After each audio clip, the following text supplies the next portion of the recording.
empezar la grabación y voy a jalarlo al Facebook.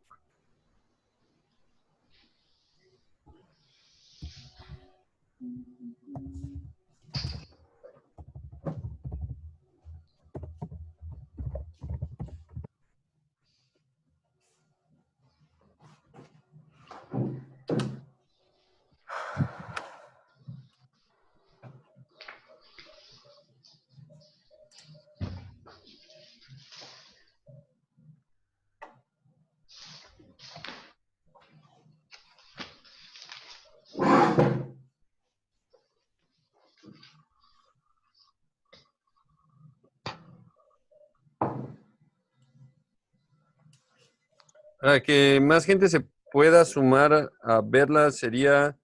Ah, no, para el registro por Zoom había que pedir el registro por correo, ¿no?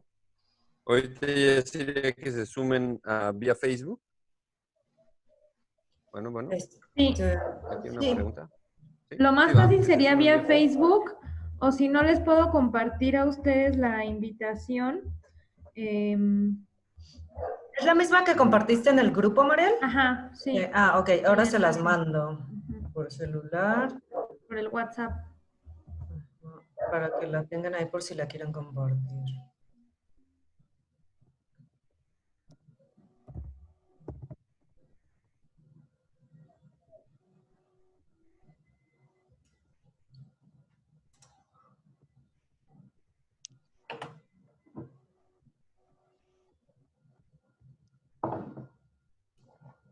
Bien.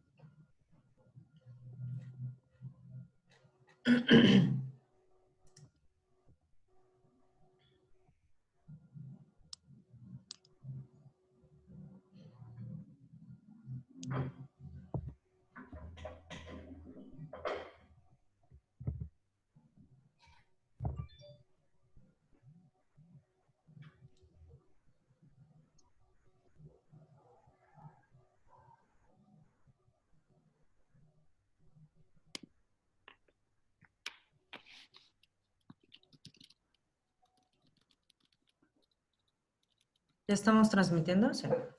Sí, ya. Bueno, entonces demos inicio.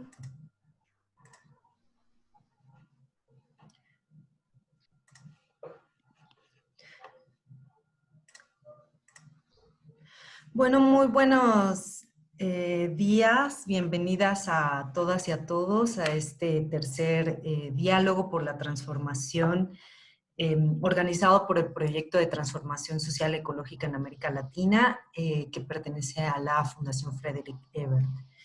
En esta ocasión, pues vamos a hablar sobre un tema que además está ahora también en las noticias, que ha sido muy relevante también en los últimos meses, que es el tema de políticas para el impulso de una agricultura sustentable, que es lo que necesitamos también para impulsar una agricultura en el país. Creo que una de las temas cruciales, fundamentales que nos ha dejado la experiencia de la pandemia es la importancia que tiene la agricultura para nuestras sociedades y el tema de cómo se encuentran nuestros sistemas agroalimentarios. Por un lado, pues tenemos la necesidad de pensar en un sistema de producción de alimentos que pueda llevarnos hacia una soberanía alimentaria para la población rural y urbana de nuestro país. Pero además pensando en que sean alimentos sanos, nutritivos y producidos de manera ecológica. Para ello, bueno, nos toca y nos corresponde discutir las políticas públicas que se han impulsado ahora, que se han impulsado hasta ahora en nuestro país y al mismo tiempo las dificultades que tienen los diferentes actores para producir o transitar hacia una agricultura sustentable. Por otro lado, bueno, las condiciones, digamos, que existen en el campo, también nos toca discutirlas, las condiciones tanto de trabajo como las dificultades que tienen los mismos agricultores que son, bueno, que trabajan desde una agricultura convencional.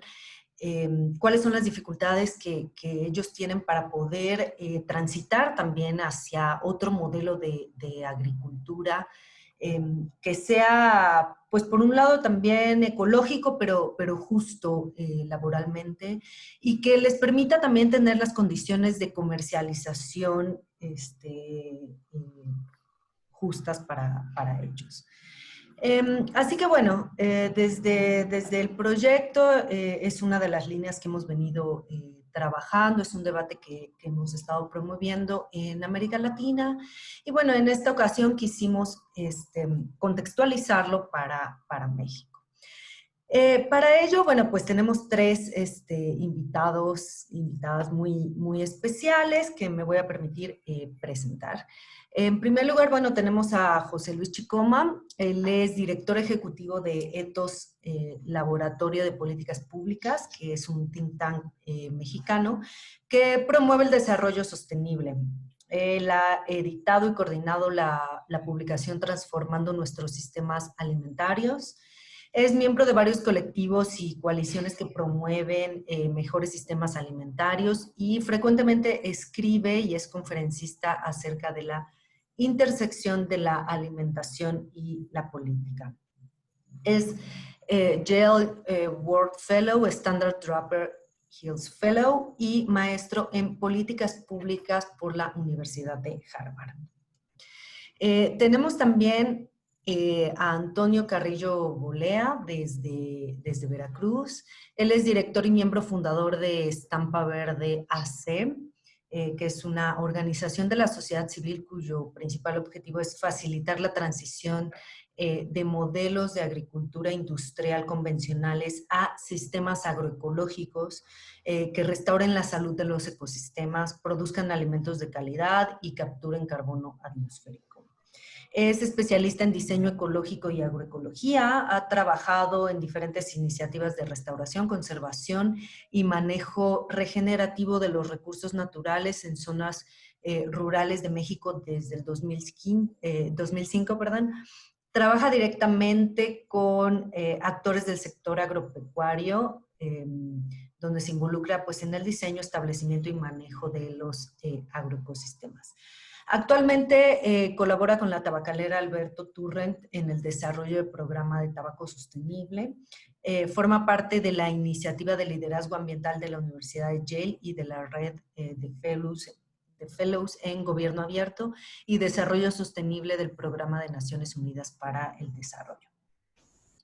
Y desde Oaxaca tenemos a Lourdes Diego Cervantes. Ella es oaxaqueña y feminista desde la perspectiva comunitaria. Actualmente impulsa la red de consumo solidario Yub Maíz. Ha precedido la Secretaría de la Mujer del Comité Nacional de la Central Campesina Cardenista, impulsando iniciativas a favor del aprovechamiento sustentable de los recursos naturales, la defensa del territorio y el derecho a la alimentación con reciprocidad de igualdad entre hombres y mujeres, haciendo hincapié en el empoderamiento económico y social de las mujeres campesinas, indígenas y rurales. Ella cuenta con estudios de maestría en Gobierno y Políticas Públicas Regionales por la Universidad José Vasconcelos y la licenciatura en Administración con especialidad en Desarrollo Empresarial por el Instituto Tecnológico de Oaxaca, el ITO. Es impulsora de la iniciativa Traspatio Oaxaqueño, que tiene el objetivo de promover la defensa y el derecho de la soberanía alimentaria desde una cosmovisión intercultural y de género. Y es integrante del Comité Estatal de la Central Campesina Cardenista en Oaxaca y de la Red de Mujeres Productoras de Traspatio a nivel nacional. Pues estoy muy contenta de tener estos invitadas tan especiales de diferentes partes del país. Y bueno, vamos a darle la palabra en primer lugar a José Luis Chicoma. para que nos dé la perspectiva desde las políticas públicas, la sociedad civil, qué políticas públicas se requieren para impulsar una agricultura sustentable y que pueda sostener también una soberanía alimentaria del país. Tenemos de 15 a 20 minutos. Yo les voy a ir avisando. Y bueno, sin más, pues le doy la palabra a José Luis. Muchísimas gracias, Mariana, y muchísimas gracias por la invitación y por organizar un panel tan diverso, porque coordinamos diferentes campos del conocimiento, desde el más práctico al más de investigación, que yo represento un poco. Y por eso mismo voy a empezar con un poco de contexto, y un poco de contexto histórico. Definitivamente creo que es importante para entender cómo llegamos al punto en el cual estamos, porque la problemática es sumamente compleja y el punto en el cual estamos empezó con una simplificación extrema de la problemática como no se ha visto en gran parte de la historia de nuestra humanidad. Y esto fue en los 50s y 60s con la mal llamada Revolución Verde, que era justamente esta simplificación extrema. Había un problema de población que se venir con mucha más población, y lo que se dijo fue: necesitamos alimentar a esa población con más calorías. Entonces, ¿cómo producimos más calorías? Lo podemos hacer a través de focalizar nuestros esfuerzos en aumentar los rendimientos de cultivos específicos. Así se va a resolver la clara ecuación entre más población y más calorías. Sin embargo, eso no era tan simple, ¿no? No se consideraron el resto de impactos y externalidades negativas de concentrar la producción, de intensificar la agricultura. Sin embargo, sí ayudó a alimentar a la población entre 1961 y el 2011. Sí se aumentó la producción de alimentos, se triplicó de hecho. Y vaya que sí, la población aumentó drásticamente. Éramos 2.500 millones de personas en 1950, somos 7.700 millones de personas ahora. Pero los efectos han sido muy contradictorios, ¿no? Actualmente, y en las últimas cifras de la FAO, el hambre sigue creciendo por quinto año consecutivo. Estamos en 690 millones de personas que sufren de hambre en todo el mundo. 2.000 millones de personas, que es una cifra escalofriante, sufren de inseguridad alimentaria grave o moderada, tienen problemas para conseguir alimentos. Esta situación sin duda va a empeorar drásticamente por la pandemia. Y gran parte de la población, 3.000 millones de personas, no pueden acceder a una dieta saludable, ¿no? Entonces, ¿qué pasó? O sea, ¿por qué esta contradicción entre todas las promesas de la Revolución Verde y los resultados?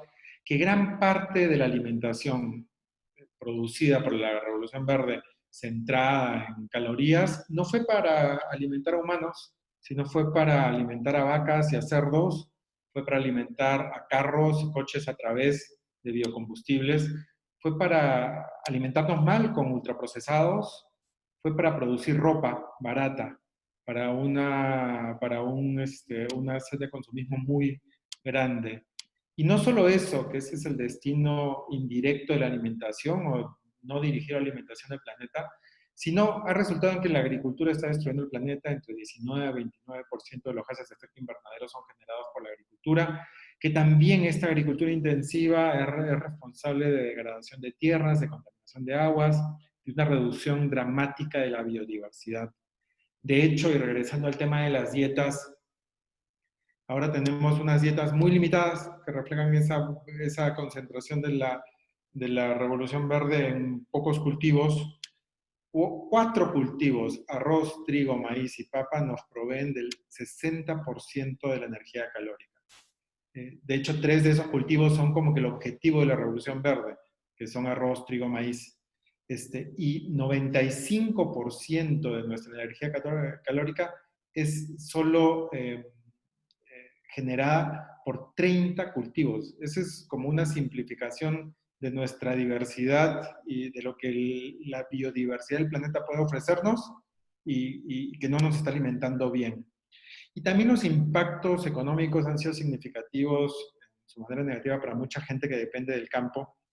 La agricultura intensiva de la Revolución Verde tiene requerimientos altos de capital por insumos químicos, maquinaria y mucho más, y los pequeños agricultores, principalmente en el mundo en desarrollo, pero también en otros países, no han recibido durante décadas los apoyos necesarios para poder aprovechar un poco mejor esta ola. Y sin embargo, hay desde los 90 una segunda ola de la Revolución Verde. La segunda ola son los transgénicos, que intensifica de varias maneras los efectos negativos de la Revolución Verde, con mayor dependencia en semillas y químicos. Y en términos de alimentar la humanidad es la misma historia. Gran parte de los transgénicos no son para consumo humano directo, son para ganado, para jarabe de maíz, algodón, canola, biocombustibles y otros. Gran parte de las patentes, yo hace poco revisé cuáles eran todas las patentes de transgénicos en el mundo y no son para alimentación humana directa. De hecho, que muchos son para insumos industriales, ¿no? Entonces estamos utilizando la tierra no para alimentar a la gente, sino para hacer insumos industriales. Además, hay muchos problemas con los transgénicos que tienen que ver con la contaminación de cultivos nativos, problemas de propiedad intelectual, concentración en la propiedad de patentes, el crecimiento de supermaleza que incrementa el uso de herbicidas, por más que una de las promesas de los transgénicos era reducirlo, y mucho más. Y encima de eso, los estudios sobre los rendimientos no son concluyentes con respecto a los transgénicos. La gran promesa de los rendimientos va a ser activos si uno considera toda la producción del campo, que no solo es un cultivo, sino es mucho más. La promesa de los rendimientos altísimos de los transgénicos no se cumple. Entonces, un poco así llegamos a tratar de buscar soluciones, porque la solución que tuvo más mercadotecnia de la segunda mitad del siglo XX no cumplió con todo lo que prometía y generó muchos efectos negativos en el ambiente, en salud, económicos. Entonces, la agroecología y otras prácticas de agricultura sostenible son una de las alternativas más interesantes y son altamente intensivas en conocimiento. Y este conocimiento, lo que es muy interesante, no surge de arriba para abajo, como en gran parte de las técnicas de la Revolución Verde, sino de abajo para arriba. Son basados en técnicas que se desarrollan sobre la base del conocimiento y experimentación de los agricultores y depende mucho de la capacidad de las comunidades para experimentar, evaluar y escalar, para innovar, encontrar las mejores técnicas, intercambiar buenas prácticas. Por eso mismo es difícil, pero no imposible de replicar con políticas. En cualquier lugar del mundo, un funcionario público va a encontrar mucho más fácil implementar políticas en desarrollo agrícola o en muchos otros sectores iguales para todos. Y el gran reto de políticas como relacionadas con la agroecología es que no pueden ser igual. Lo que se hace es escalar un conjunto de prácticas, de buenas prácticas de trabajo comunitario, más que unas recetas iguales para todas las comunidades, para todos los ambientes geográficos, para todos los ecosistemas, que es justamente el error del pasado. Y también, bueno, una de las características de este tipo de sistemas es que están basados más en cadenas cortas, dirigidas a mercados locales y regionales, y se invierte menos energía en las cadenas largas. Ahora, ¿cuáles son? Voy a delinear como 3 grandes esquemas que tienen que acompañar una política de agroecología, y empiezo por el primero, que es tener una política nacional de agroecología que tenga recursos, que se pueda impulsar, que tenga suficientes recursos y que sea sostenible en el tiempo, y ahora voy a entrar un poco más en eso. El segundo componente es que no puede ser solo una política de agroecología que incluya el sector agrícola, sino tiene que incorporar de manera sistémica muchos otros sectores, y ahí es donde me voy a concentrar. Y lo tercero es que es tiempo que nos movamos a nivel del discurso político nacional y global, fuera de conceptos que realmente no implican un cambio. El concepto de agricultura climáticamente inteligente, de hecho que hasta el nombre suena interesante. ¿Quién va a estar en contra de algo que sea climáticamente inteligente, no? Pero es un poco engañoso, porque sí incluye como que cambios radicales como la agroecología, la agricultura regenerativa, la permacultura, pero también incluye cambios mínimos, ¿no? Marginales. Reducir marginalmente un tipo de fertilizante ya puede ser una agricultura climáticamente inteligente. Así esa agricultura produzca monocultivos de soya que van destinados a alimentar cerdos en China y que generan muchísima huella de carbono. Entonces, si se va a seguir con monocultivos, agricultura intensiva que daña suelos y tiene un uso intensivo en químicos, eso no puede ser climáticamente inteligente, es lo opuesto, es climáticamente no inteligente por no utilizar otro término. Entonces, eso tiene que cambiar y es bueno tener estos foros para poder debatirlo. Ahora, ¿es la agroecología y otras prácticas de agricultura sostenible el futuro de la agricultura? Creo que no tenemos otra salida. Tiene que ser el futuro, ¿no? Ahora en México está en agenda como nunca antes. De hecho, uno pone en Google agroecología, América Latina, agroecología en México, y lo primero que salen son artículos escritos por Víctor Toledo, hace unos años, hace como 10 años, 9 años, o agricultura sostenible y salen artículos escritos por Víctor Suárez. Entonces, tener a estas dos personas clave todavía, y esperemos que por mucho tiempo en el gobierno, es fundamental también para poder implementar una política nacional de agroecología que sea sostenible en el tiempo. Y ahora entro rápidamente como a una clasificación de la literatura sobre la agroecología. Hay una clasificación, solo para dar un ejemplo a través de la agroecología, hay muchos esquemas que lo clasifican en 5 pasos. Estos 5 pasos van desde incrementar eficiencia con los actuales insumos. Número 1, número 2 es sustituir estos insumos por prácticas e insumos alternativos. El número 3, que ya implica un cambio mucho más serio, es rediseñar completamente los sistemas agrícolas con principios ecológicos. Y ese ya es un cambio que involucra al campo, a los productores, a las comunidades, de una manera muy decidida para hacer una transformación. Pero hay 2 pasos más adicionales, que son donde yo me voy a concentrar un poco, que tienen que ver con ya una visión sistémica. Y esto es establecer conexiones entre productores y consumidores con redes alternativas de alimentación. Ese es como el 4.º paso, el primer paso sistémico. Y el 5.º paso, el segundo paso sistémico, es reconstruir sistemas alimentarios globales para que sean saludables y justos para todos.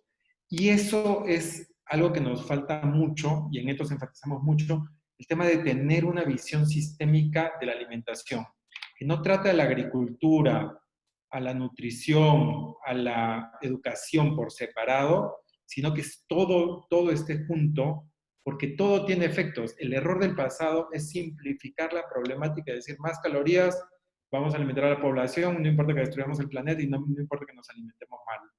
Justo ahora tenemos que decir, no, el problema es muy complejo y necesitamos soluciones que vayan por diferentes vías. Y yo voy a sugerir algunas acá en el tiempo que me queda. Número 1 va desde algo fundamental y algo que es muy importante a largo plazo. Y es la formación académica universitaria. Se tiene que pasar de una formación que tal vez tiene un énfasis en herramientas de agricultura intensiva y que sigue formando profesionistas, técnicos, investigadores en agricultura intensiva, a una vinculada a la agroecología y al entendimiento de las necesidades y conocimiento de los agricultores, ¿no? Profesionistas, técnicos que no tengan la razón, sino que encuentren la razón en otros y puedan apoyar a comunidades y agricultores a implementar con técnicas de investigación, acción participativa que son mucho más complejas en entender qué es lo que se requiere comunidad por comunidad. Eso es formación académica universitaria. Número 2, es muy importante enfatizar el uso de fondos de investigación en ciencia y tecnología para obtener mucha más información sobre resultados sistémicos, que no solo sea la evaluación del rendimiento de un cultivo, sino de todos los productos que se producen en un espacio, los impactos en el suelo, en el medio ambiente, realizar estas comparaciones sistémicas con la agricultura convencional, en todas las variables, no en el rendimiento de un producto.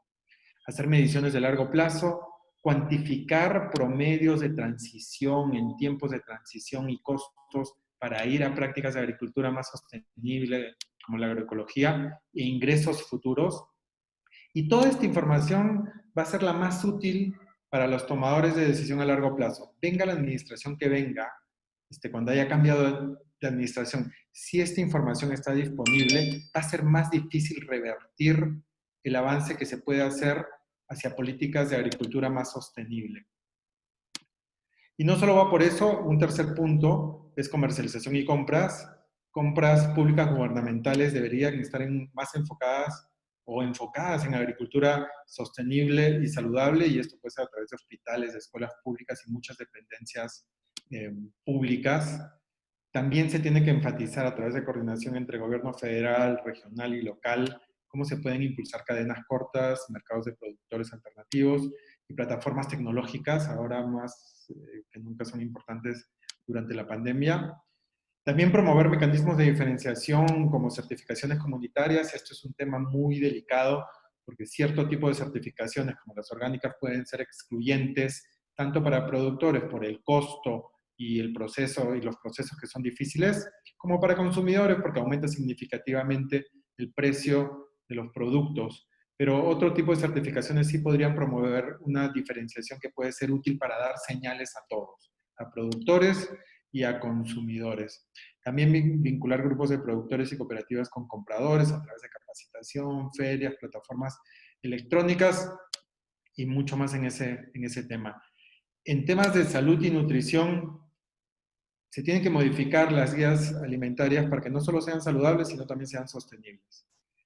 Menos de 10 países en todo el mundo han incorporado el componente sostenibilidad en sus guías alimentarias nacionales. Y esto es increíble cuando tenemos la amenaza del cambio climático latente, ¿no? Y más importante que nunca. México podría ser también pionero en implementar guías alimentarias y saludables que, obvio, enfaticen las bondades de productos agroecológicos o de agricultura sostenible dentro de la dieta. Y también es muy importante resaltar ahí, actualmente el costo de una dieta saludable en México es 5 veces mayor que el costo de una dieta que solo satisface las necesidades energéticas. 5 veces. Entonces, para la población es muchísimo más fácil alimentarse con alimentos que sean baratos, pero que no necesariamente sean saludables. Entonces, una política más decidida como las que estoy describiendo podría cambiar esa situación y hacer mucho más asequibles este tipo de productos. Y los consumidores, ahora hay un conocimiento, hay un conocimiento todavía de élite sobre la producción orgánica, pero no hay un conocimiento de las bondades de la producción agroecológica en toda la población.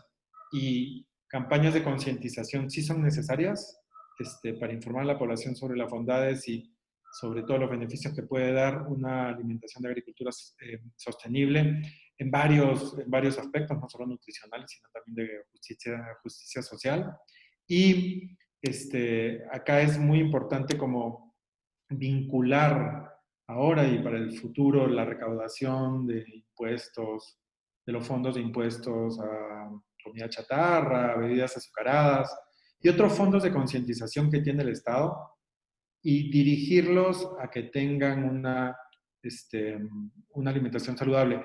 El etiquetado es una de las grandes medidas que va a hacer disminuir el consumo de productos ultraprocesados, que ha generado muchas epidemias de obesidad, diabetes y otros en México y en todo el mundo, pero no solo basta con advertir y limitar el acceso a este tipo de productos, sino también es muy importante brindar otra vía, y esa vía actualmente no existe.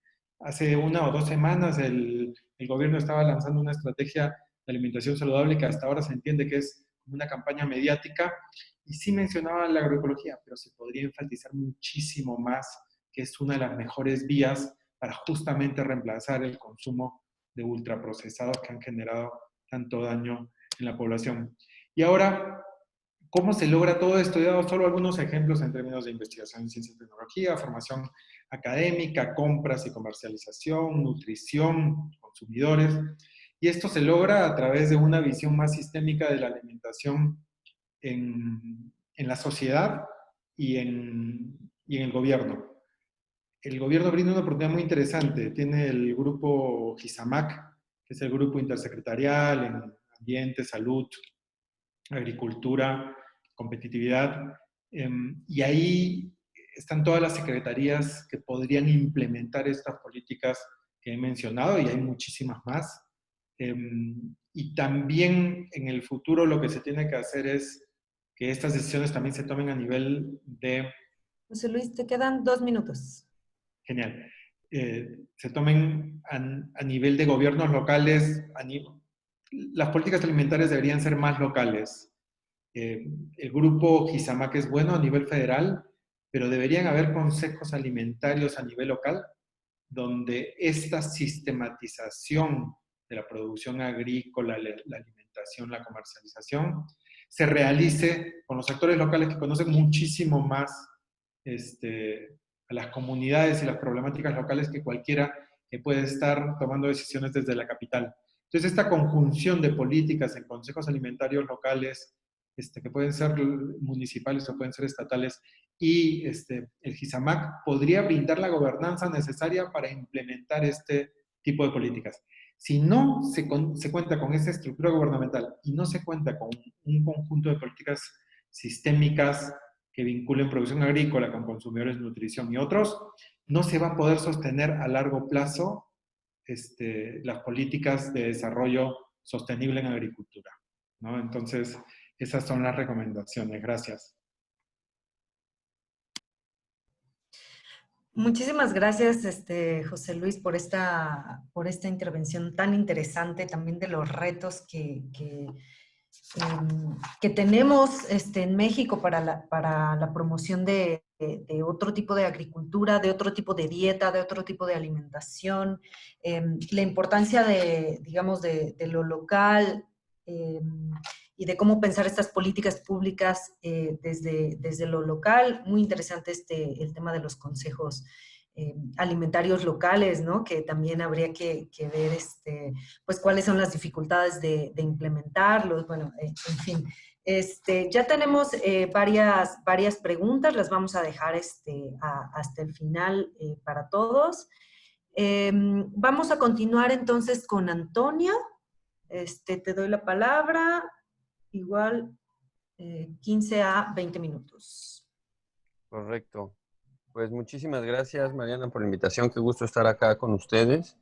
Y pues quisiera retomar un poco mi participación partiendo de esta palabra clave que mencionó José Luis, que es el tema de la gobernanza, ¿no?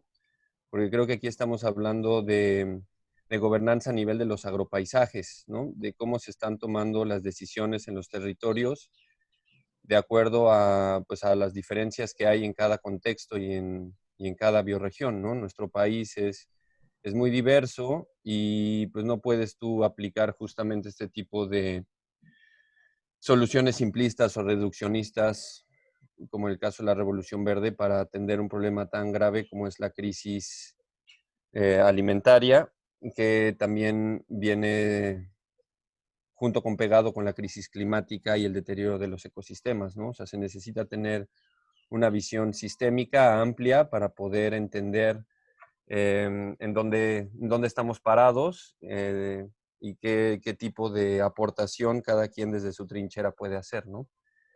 En este sentido, yo creo que este enfoque de políticas públicas sin duda tiene que irse como decantando desde un marco nacional hacia marcos de acción más particulares. Nosotros estuvimos colaborando en un proceso de gobierno abierto, creamos el capítulo temático de agroecología al interior del Secretario Técnico Local de Gobierno Abierto del Estado de Veracruz, con la intención de justamente aterrizarlo en un esquema, un ejercicio de políticas públicas muy en lo local. Y fue muy interesante, pero faltó, desde mi perspectiva, voluntad y capacidad política para que se cristalizaran estos compromisos. Entonces, fue un trabajo muy interesante donde estuvimos vertiendo justamente desde diferentes sectores, o sea, gobierno, sociedad civil, academia, ciudadanía, pues cuáles serían justamente esos compromisos que podríamos trabajar todos para generar un nuevo un nuevo modelo agroalimentario o una transición agroecológica, ¿no? Y de lo que rescato fue cómo identificamos barreras. Existen muchas barreras para esta transición. Existen varios costos. Estamos hablando de que existen costos de establecimiento para los sistemas agroecológicos. Vamos a ponerlo en este sentido. La revolución verde viene a dar como una serie de paliativos, ¿no? Remedios paliativos para atender los síntomas, no atiende las causas, ¿no? Entonces, mi rendimiento va a la baja, échale más fertilizante químico, ¿no? Tengo plagas, aumenta tu dosis de plaguicida, ¿no? Todo orientado justamente a un modelo que es más similar a la minería que en sí a la agricultura, ¿no? Estamos hablando de un modelo agrícola neoextractivista que justamente, como menciona José Luis, va más orientado a un mercado global de commodities que a alimentar a la gente, ¿no? Entonces, estamos en esa dinámica, tenemos que primero, en este tema también, como mencionó José Luis, del discurso y de la narrativa, caer en la realidad de que estamos participando de esta narrativa ya obsoleta, ¿no? De producir solamente para satisfacer justamente indicadores del mercado global y de commodities y no estamos justamente produciendo para alimentar a la gente y que en esta narrativa necesitamos, necesitamos transformarla también para ver cómo podemos pasar de esta situación donde lo que tenemos es, por ejemplo, yo lo veo en los territorios por el trabajo que yo realizo de remediación de suelos, normalmente nos vamos a encontrar con terrenos degradados. O sea, salvo en pocas regiones del país, la mayoría de los agropaisajes están bajo un proceso de degradación acelerado, ¿no? Entonces, necesitamos partir de esta necesidad de regeneración y es como si tuviéramos a un pariente muy querido, en este caso nuestro suelo, si lo mantenemos con el modelo convencional, es llevarlo al hospital, la terapia intensiva, estarlo manteniendo con antibióticos y medicamentos costosos para que se mantenga la producción, ¿no? Y que se mantenga, ¿no? Ni siquiera que aumentes, ya mantenerla porque la degradación de los suelos, sobre todo, es súper acelerada, ¿no? Entonces, lo que tenemos que hacer es justamente dejar de estar suministrando estos insumos que cada vez van a ser más costosos para atender los síntomas y atacar verdaderamente las causas, ¿no? Entonces, desde la experiencia que hemos tenido como Estampa Verde trabajando con los productores de diferentes escalas, desde pequeños productores hasta el gran agrobusiness, lo que nos hemos dado cuenta es que se repiten estas necesidades, ¿no? Y en todas nos vamos a encontrar que van a aparecer los mismos costos. Van a aparecer costos de establecimiento porque necesitamos establecer sistemas de apoyo para los cultivos principales, para que justamente se detenga la erosión, para que se mejore la infiltración de agua, para que se limpien los suelos y las aguas de la acumulación de todos estos agroquímicos tóxicos. Vamos a tener estos costos acumulados en semillas, en árboles, en mano de obra, ¿no? Son costos que se van a acumular, seas tú pequeño o gran productor. Vas a tener costos de transacción porque necesitas dedicarle tiempo a la negociación, al encontrar mercados, etcétera. Y además va a haber riesgos. En la transición va a haber riesgos relacionados con la curva de aprendizaje, va a haber riesgos relacionados con la tenencia de la tierra, porque de nuevo la transición agroecológica es como levantar un edificio que está caído, ¿no? Desde sus cimientos, desde la base de la pirámide, desde la microbiología de los suelos, su contenido de nutrientes, su estructura, ¿no? Entonces eso no es fácil. Y luego el riesgo ahora del cambio climático, donde a nosotros nos trae pues súper carrereados porque estamos en el particular aquí de Veracruz enfrentándonos a eventos extremos de precipitación que no se veían y con las prácticas convencionales, con el arado excesivo, etcétera, lo único que se logra es acelerar esos procesos de erosión, ¿no? Entonces, nos vemos que se necesita, en el esquema de políticas públicas, nuestro enfoque sería que se crearan bienes públicos que facilitaran este proceso a nivel territorio y brindaran esta gobernanza. Un ejemplo sería caminos a cosecha con criterios de diseño hidrológico, por ponerte un caso, ¿no? Nosotros ahorita estamos trabajando en un distrito de riego aquí en Veracruz, que son 1,000 hectáreas de las cuales, de esas 1,000 que cubriría originalmente el distrito de riego, ni el 40% está en operación. Esto te demuestra pues lo que es recurrente en este país, ¿no? Se hace una gran obra y después se abandona. No hay un seguimiento, un acompañamiento técnico para brindar justamente estos elementos de toma de decisiones en una unidad territorial tan amplia donde pues está atomizada principalmente en pequeños productores que tienen 1, 3, máximo 5 hectáreas, ¿no? Entonces, ¿cómo los integras? De una manera, en un ejemplo muy puntual, pues sería un camino saca cosecha que uniformara un poco, ¿no? O sea, este es algo que va a beneficiar a todos y que tú puedes poner, por ejemplo, vegetación forestal lado y lado para que te sirva de barrera rompevientos, para controlar la erosión, etcétera.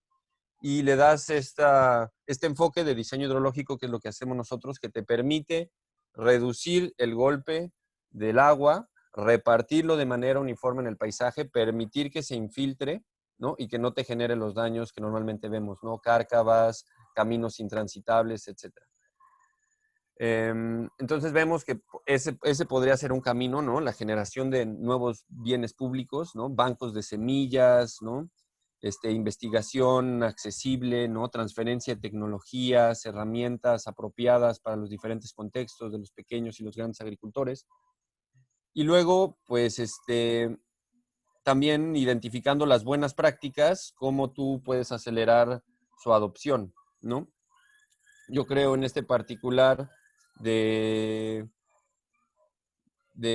buenas prácticas con lo de cosecha de agua y tierra. Déjenme compartir muy rápidamente una diapositiva.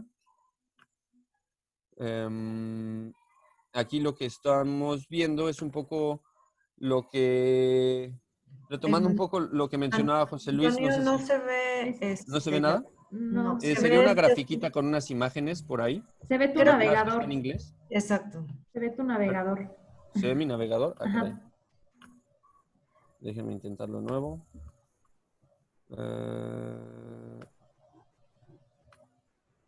Ok, no sé si ahí se ve ya una presentación de PowerPoint. ¿No? Se está cargando, ¿no? Y Al aquí momento, al lo momento que yo de quería, compartir tienes que seleccionar la pantalla, sí. la opción Bueno, de PowerPoint. Ajá. lo retiro por el tema del tiempo, pero justamente esto era una diapositiva donde tú te ponía en valoración como estos otros indicadores, además de las ventas, ¿no? Que puedes generar en la agricultura. Te genera estos indicadores, saber cuánto en realidad de suelo estás perdiendo, cuánto en realidad de actividad fotosintética estás aprovechando tú en tu terreno, cuánto en realidad de microbiología en los suelos estás reparando, cuánto de biodiversidad, cuánto en realidad de utilidades tienes sin contar si es un subsidio o no, cuántas emisiones de gases de efecto invernadero. O sea, al final no tenemos unas métricas que le hagan justicia a la transición agroecológica. Normalmente estamos nada más con indicadores muy puntuales en la parte económica de utilidades, pero no tenemos indicadores para la parte ambiental y social, y son igual de importantes y relevantes, ¿no? Entonces, yo lo veo que un buen diseño de política pública debería de incluir estos indicadores, ¿no?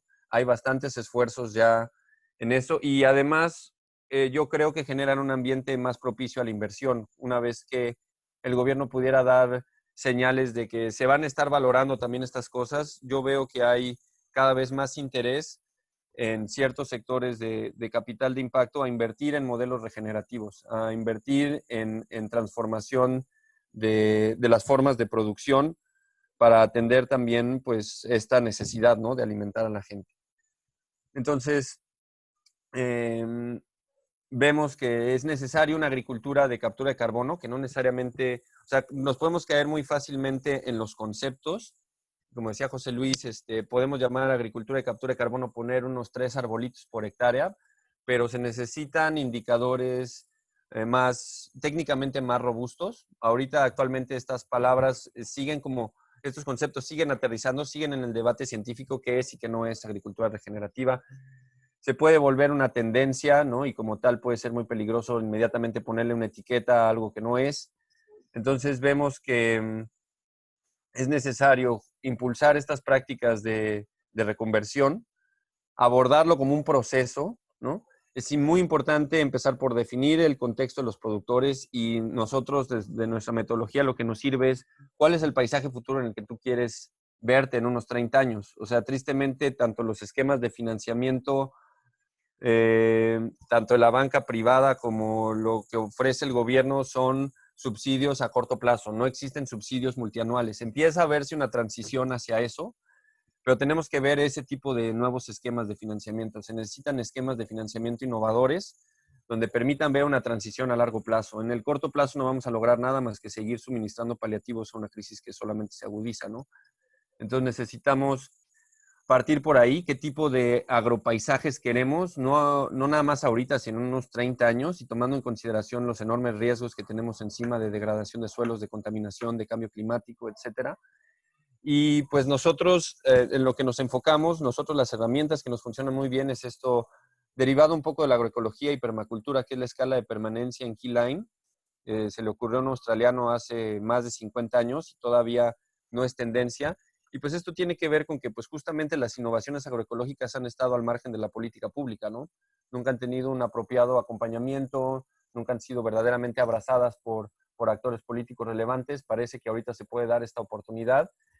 Y nosotros con esa herramienta, la escala de permanencia, otra herramienta que es el manejo holístico de Alan Savory, que es muy interesante, que te permite entender mejor cómo tu toma de decisiones tiene que tomar en consideración el sistema, ¿no? Cómo estás manejando sistemas complejos, ¿no? Los seres humanos tomamos decisiones sin la suficiente información de que, vaya, es un sistema complejo que va a haber consecuencias no intencionadas y normalmente vamos y tomamos decisiones como por la recomendación del agrotécnico o porque es una tendencia, ¿no? Pero no analizamos justamente pues bien a bien nuestro contexto y hacia dónde queremos ir y las implicaciones que esto tiene. Y también el tema de la biofertilidad, o sea, cómo rescatamos la biofertilidad de los suelos desde un proceso verdaderamente agroecológico que restaure la base de la pirámide de la producción, que es los suelos, ¿no? Entonces, ¿cómo les regresamos esa estructura? ¿Cómo les regresamos esa materia orgánica que le va a permitir almacenar más agua, que le va a permitir reducir las emisiones de gases de efecto invernadero, que va a permitir tener mejores rendimientos, ¿no? Entonces, creemos en nuestro mundo ideal, si pudiera subir la escala de permanencia a las políticas públicas, si se pudieran generar ordenamientos territoriales con criterios de cuenca y biodiversidad verdaderamente robustos, con visión a largo plazo, tendríamos pues una gobernanza que ahorita verdaderamente brilla por su ausencia en los agropaisajes. Y pues bueno, por mi parte, desde nuestra experiencia eso ha sido, ¿no? Tratar de abordar soluciones apropiadas para cada contexto. No va a haber... Natalia, te quedan 5 minutos. ¿Me quedan 5 minutos? Ok, perfecto. Entonces, voy a tratar nuevamente de compartir pantalla. A ver si puedo pasarles una imagen para que puedan ver cómo es que... ¿A qué me refiero cuando hablo de la escala de permanencia y estas cosas? No sé si ahora sí se ven estas grafiquitas. Son 3 No, no gráficas se acompañadas de están 3 viendo. imágenes. No se están viendo. Se está cargando, yo creo. Ok. Le damos un ratito. Entonces, esta es una imagen de un libro clásico dentro de la permacultura, que es el Manual de Diseño de Permacultura de Bill Mollison. Ya se Entonces, ven. te ponen el modelo convencional de agricultura, y al lado son justamente estas barras que te están midiendo las cuestiones que yo mencionaba, ¿no? Por ejemplo, en la 5, en el indicador quinto sería la cantidad de suelo que se pierde por año. Un modelo así son 20 toneladas por año. Nosotros en el Valle de Matacapan, donde estamos, es el doble, son 40 toneladas por año, imagínate. Todo esto va para los ríos y al mar y se pierde para siempre. El agua, el 6, el agua que se captura en el paisaje. En un sistema convencional, pues se pierde casi todo, ¿no? Mientras que en un sistema regenerativo, verdaderamente el agua se infiltra y se retiene. Y así sucesivamente, ¿no? Son indicadores de bienestar y demás. Y como, de nuevo, es un proceso, ¿no? Es una transición que aquí, pues, te la plantea para un clima templado en unos 8 años. En un clima trópico húmedo como estamos nosotros, se puede reducir hasta la mitad.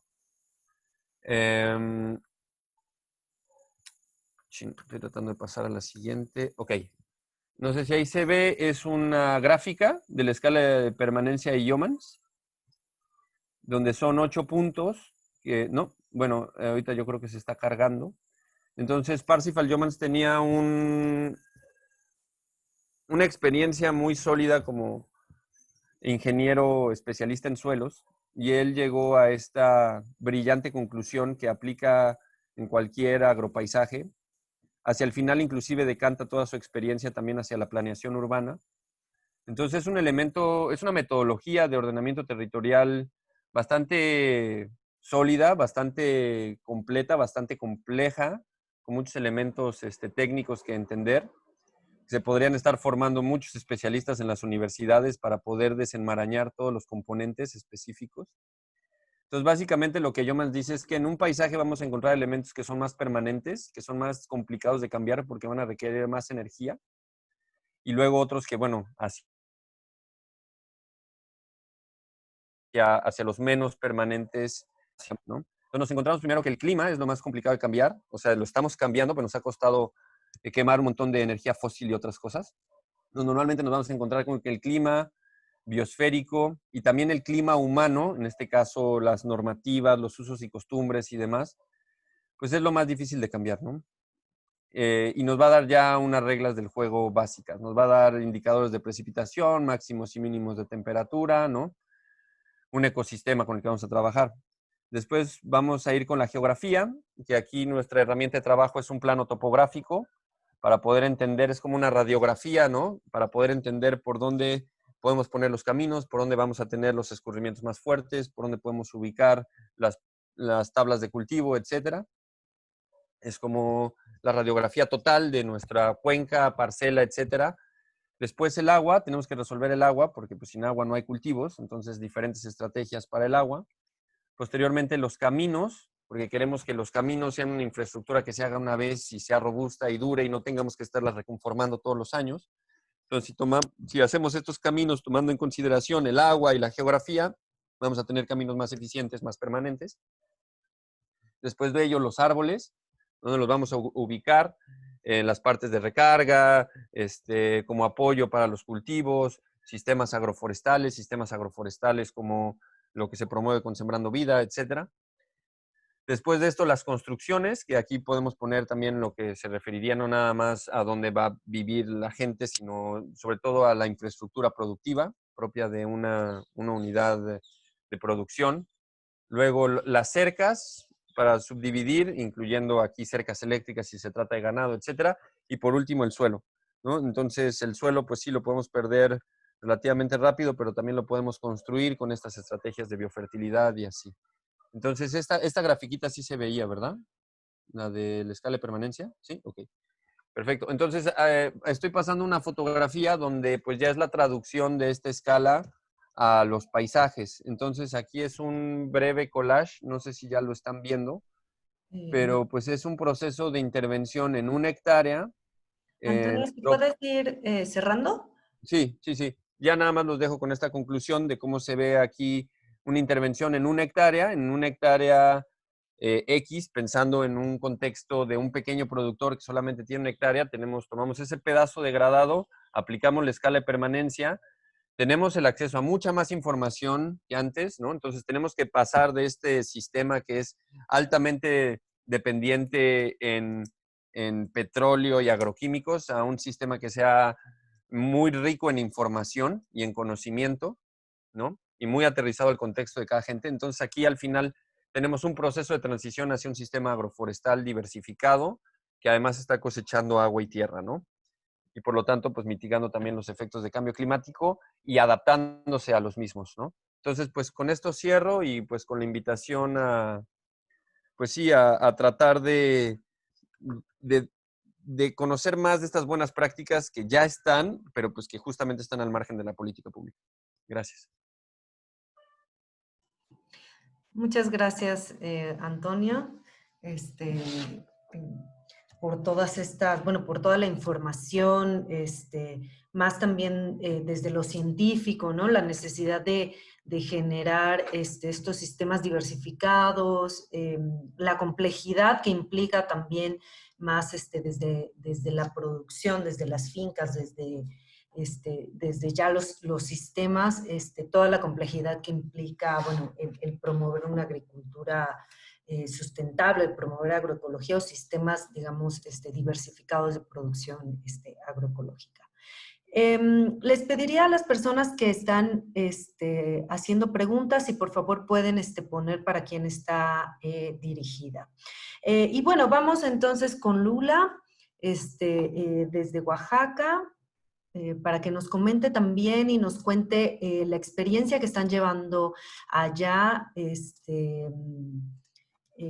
con los pequeños productores y desde la organización también campesina. Claro, pues antes que nada agradecer el espacio, es un gusto para mí compartir estos diálogos y escuchar todas estas grandes experiencias e información que nos han compartido.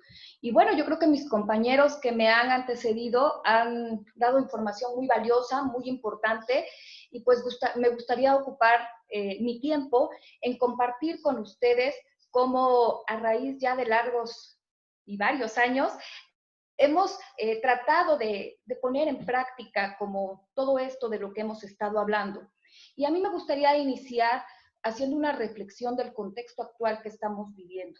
Bueno, actualmente estamos viviendo pues una pandemia que nadie lo esperaba, que yo creo que no imaginábamos, o al menos yo en mi pensar no estaba, ¿no? Que íbamos a vivir esta situación.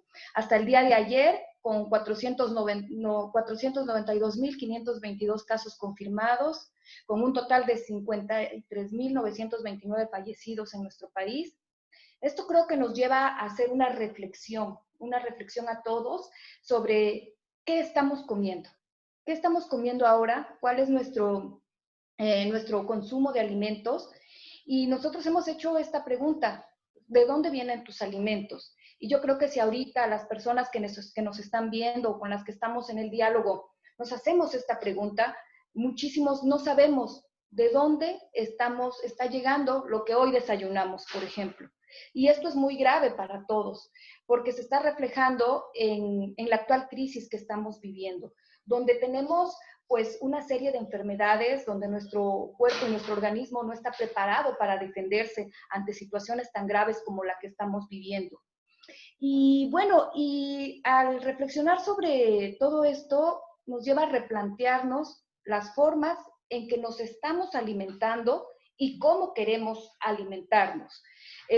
Yo creo que de las cosas positivas que nos ha dejado es precisamente como mirar la importancia que tiene el consumo de alimentos saludables, de fortalecer precisamente la economía local, de las cadenas cortas agroalimentarias. Y en este sentido es que nosotros hemos planteado varias iniciativas, no de ahorita, no de este año, porque llevan muchísimo tiempo, pero bueno, ante esta crisis mundial de alimentación, nosotros hemos intentado desde el 2012 impulsar una alimentación más local, donde no solamente pueda ser más plural, ¿no? Porque también, como bien lo decía José Luis, tenemos acceso a alimentos de calidad, hay alimentos de calidad en el mercado, pero ¿quiénes tienen este acceso a estos alimentos de calidad? Desafortunadamente, pues no somos todos los que podemos acceder a estos alimentos. Entonces nosotros, analizando todo este contexto, en el 2012 impulsamos la iniciativa Traspatio Oaxaqueño, que busca ver la agricultura familiar desde un ámbito integral, no solamente con el hecho de la producción de alimentos, que es algo fundamental para el autoconsumo, sino también revalorizando el papel que tienen las mujeres en el tema de la producción de alimentos. Que esto es algo bien importante, y también el que volvamos a ver que el producir nuestros alimentos nos da también felicidad, nos da unión familiar, nos da alegrías. Entonces, de esta manera integral es que nosotros impulsamos la producción de alimentos en los hogares de cada una de las familias, teniendo una respuesta muy favorable e iniciando por etapas, ¿no? Yo, a ver si me es posible compartirles una presentación.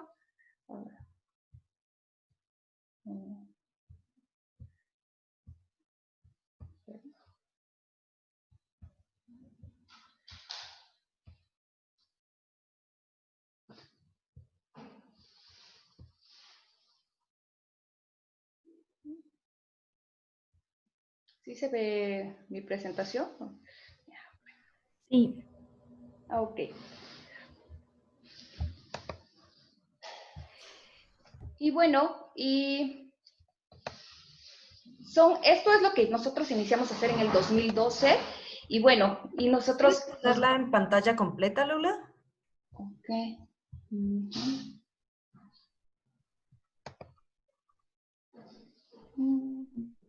Justo ese.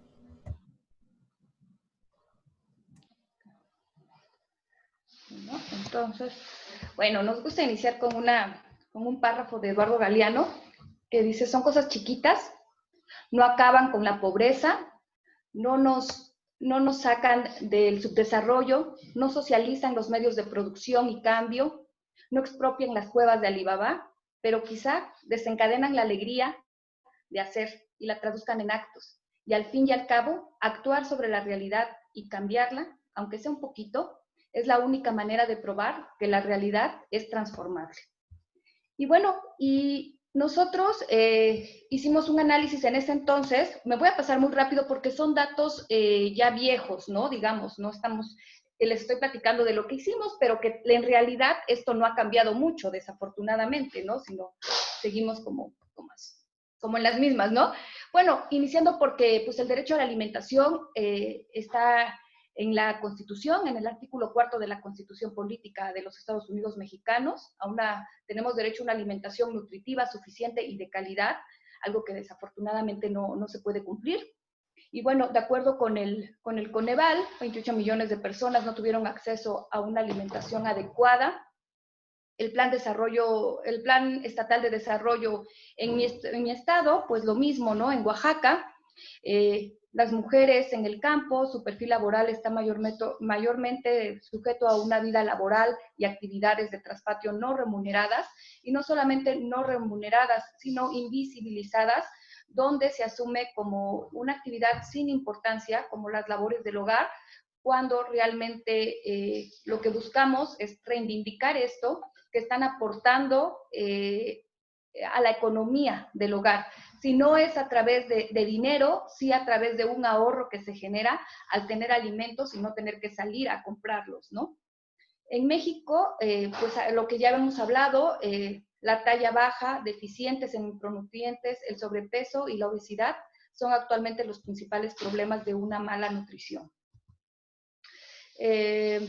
Nosotros, nuestro contexto fue la situación, el 66.8% de la población en situación de pobreza. La mayor parte de los recursos que llegan a los municipios rurales son para el combate a la pobreza y no para promover actividades productivas o de protección al ambiente.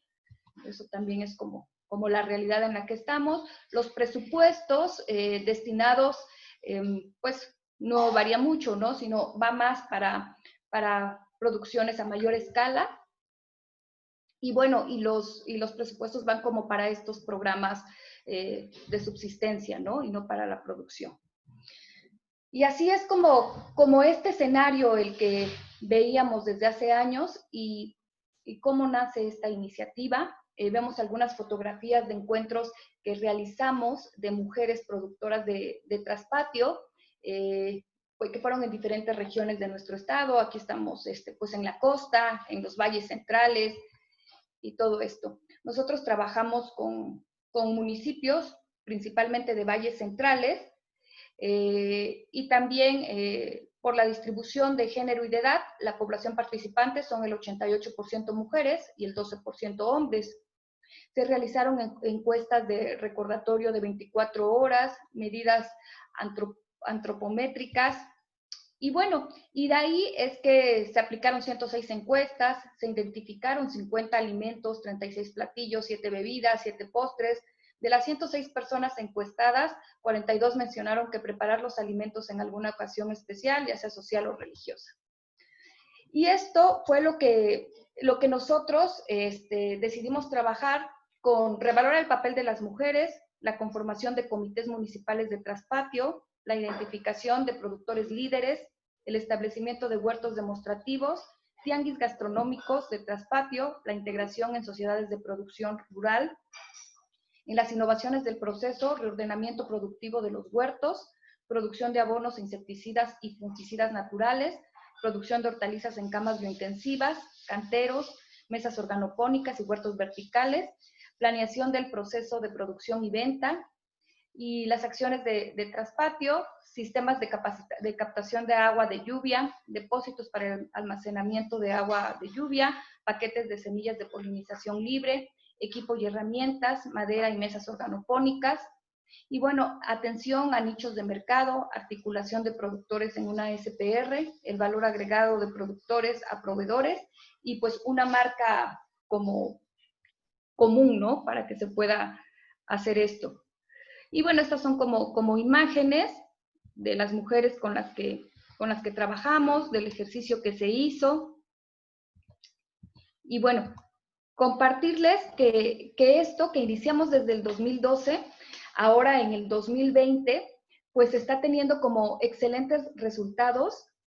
Nosotros tenemos una red de consumo solidario, que precisamente el trabajo que se ha realizado desde años atrás, nos lleva ahora a buscar alternativas de comercialización. Y ante esta crisis que estamos viviendo, y como comentaba al principio, hemos tenido una gran respuesta de la gente que está preocupada por saber de dónde vienen sus alimentos y que estén producidos de una manera agroecológica y amigables con el medio ambiente. Actualmente, en esta red de consumo solidario, estamos haciendo entregas de despensas donde la gente pueda conocer a los productores y también no solamente productores, sino emprendedores que dan valor agregado a lo que se está produciendo. Esto es algo muy importante que hemos logrado y que estamos interactuando con diferentes regiones del estado, no solamente con valles centrales. Y otro tema muy importante es en el tema con la producción de maíces y de semillas.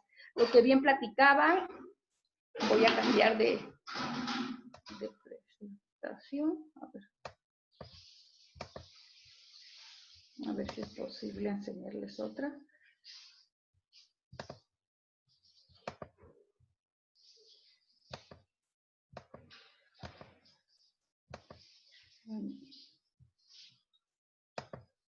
Quiero quitar esta y ponerles otra presentación, pero si no se los platico.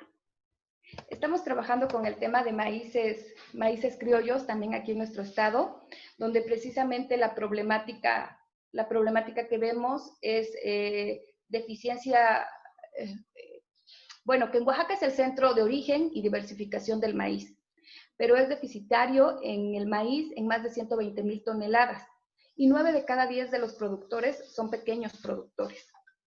Entonces, es muy importante para poder tener una producción mayor de este maíz, pues la transferencia de tecnología para la producción agroecológica de maíces nativos, que son como los objetivos que seguimos, la incrementación de la participación de pequeños productores en modelos de negocios incluyentes y la elaboración de alimentos nutracéuticos a partir de maíces pigmentados o maíces con harinas de vegetales.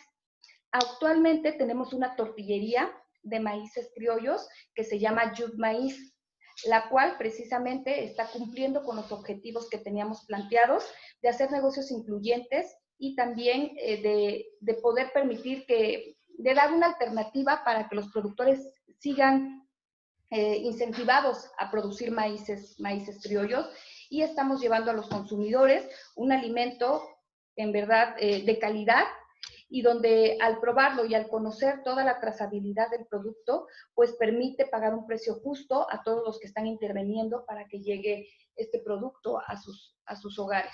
Y esto viene desde atrás, desde el año 2012, donde se necesitó empezar con capacitación, precisamente la problemática que se tenía, suelos pobres y erosionados, eventos climáticos adversos, escasos accesos a servicios de extensionismo, recomendaciones a cargo de proveedores para los insumos, bajo nivel tecnológico, bajos rendimientos, baja o nula rentabilidad y abandono del cultivo.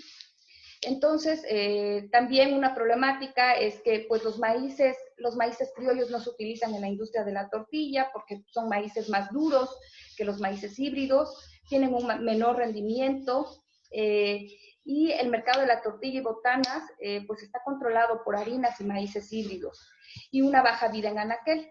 Entonces empezó a trabajar en parcelas de evaluación con maíces criollos, con potencial de participación en la industria de alimentos nutracéuticos, y a mecanizar la siembra para el uso más eficiente en la mano de obra familiar, mejorar la densidad de la siembra y aplicar fertilizaciones orgánicas combinadas, promover el uso de biofertilizantes, promover la elaboración de biofertilizantes, la rotación de cultivos con leguminosas para recuperar la fertilidad de los suelos y cambiar el control manual de malezas por un control mecánico.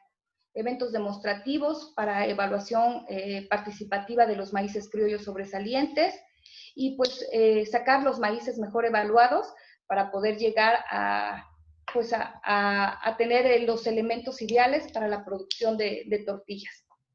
Y bueno, Tienes 5 minutos. Ok. Y bueno, y todo esto que les platico es porque pues va muy relacionado con todo el tema de una agricultura sustentable, precisamente no verlo el verlo en un contexto integral permite impulsar políticas públicas en todos los diferentes ámbitos que intervienen. Es muy importante el tema de concientización, de saber la importancia que tiene de dónde provienen nuestros alimentos y los efectos secundarios que van a tener en nuestro cuerpo, en nuestra salud. Nuestro estado, hace pocos días, se aprueba una ley que prohíbe la venta de alimentos chatarras a menores de edad. Digo, son grandes avances que se están teniendo y yo creo que es un momento muy importante, crucial, para potencializar las bondades que tienen para todos, para nosotros como consumidores, para los productores y para toda la cadena productiva, el ser más consciente en lo que estamos consumiendo, en lo que estamos produciendo, que al fin y al cabo va a ser un beneficio pues integral para todos los que estamos involucrados en el tema. Muchas gracias. Muchas gracias, Lula. Es muy, muy interesante también la experiencia que están llevando en Oaxaca. Y también, bueno, todo el trabajo que tienen en cuanto a la revalorización del papel de la mujer para la producción de alimentos, ¿no? A manera local, y bueno, las dificultades que también se han enfrentado ahí a manera local, ¿no?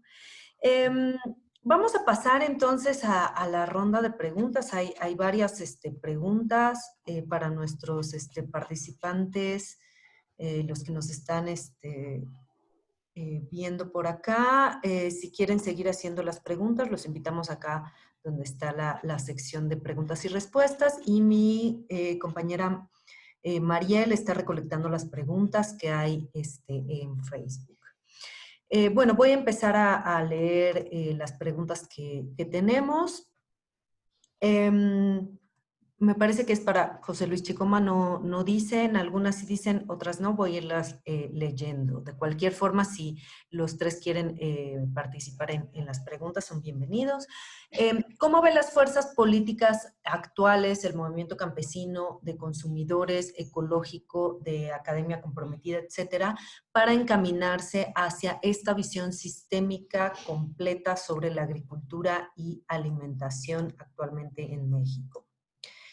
La segunda, de Jerdy Said. ¿Qué estima sobre la configuración de mercados de alimentos nacionales e internacionales en consecuencia de la pandemia? La tercera, muchas gracias por la excelente ponencia y resumen desde la Revolución Verde hasta los problemas alimentarios y nutricionales. Bueno, ese es el comentario. De René González para José Luis. Si no vamos por el camino de certificaciones como orgánico, que sí es caro, pero manejable a través de colectivas, ¿cómo podemos asegurar que el manejo empleado es realmente sustentable? Creo que consumidores sí están dispuestos a pagar más con esta garantía. De Jerdy Said, El costo de la dieta saludable es 5 veces mayor que la no saludable. Se refiere a población urbana. Es así porque entre la población campesina me parece que no es así. Depende de la región y de la diversidad productiva. De René González, soy Robert Manson del INECOL. Estoy liderando un proyecto de TEB, AgriFood, enfocado en el sector cafetero en México. Para lograr la sustentabilidad en el sector agrícola en México, me parece que tenemos que bajar la influencia de grandes empresas transnacionales, promoviendo la intensificación y el uso de agroquímicos y aprovechar más el conocimiento científico local generado en el campo de la agroecología. Sin embargo, hasta el momento, la producción agroecológica se ha realizado en pequeñas parcelas. Mi pregunta es, ¿qué hace falta en la política pública para poder escalar este tipo de producción a nivel industrial? Pregunta de Yerdi Seid para Antonio. ¿Cómo ve la problemática demográfica de la tenencia de la tierra, envejecimiento de ejidatarios, migración de jóvenes, cada vez más concentración de la tierra en pocas manos, poca tenencia de tierra por parte de las mujeres, en relación a una posible transición agroecológica? Comentario de Carlos Oscar, importante una política pública sobre indicadores para medir emisiones de carbono. También para Antonio, ¿cuál es su opinión, evaluación de Sembrando Vida desde la experiencia veracruzana? También de Yerdi Seid, para Lula, primero felicidades por el excelente trabajo. Mi pregunta, ¿cómo lo hicieron para formar comités municipales de traspatio en Oaxaca? ¿Con qué instancias, autoridades pudieron colaborar? ¿Cuáles fueron las dificultades en este camino? Y otra pregunta, ¿tienen indicadores o datos sobre cómo este trabajo ha cambiado la situación de desigualdad de las mujeres y las relaciones de género? También para Lula, ¿tuvieron algún apoyo de gobierno o financiamiento público? De Carlos Escudero, ¿de qué manera han logrado articular la implementación de vías que eliminen el intermediario en las cadenas de distribución de alimentos, promoviendo así la venta de la producción agrícola sostenible directamente al consumidor? ¿Me podrían dar ejemplos? Me parece, bueno, esta no dice a quién va dirigida, pero yo creo que los 3 ponentes podrían participar ahí. Tenemos más preguntas.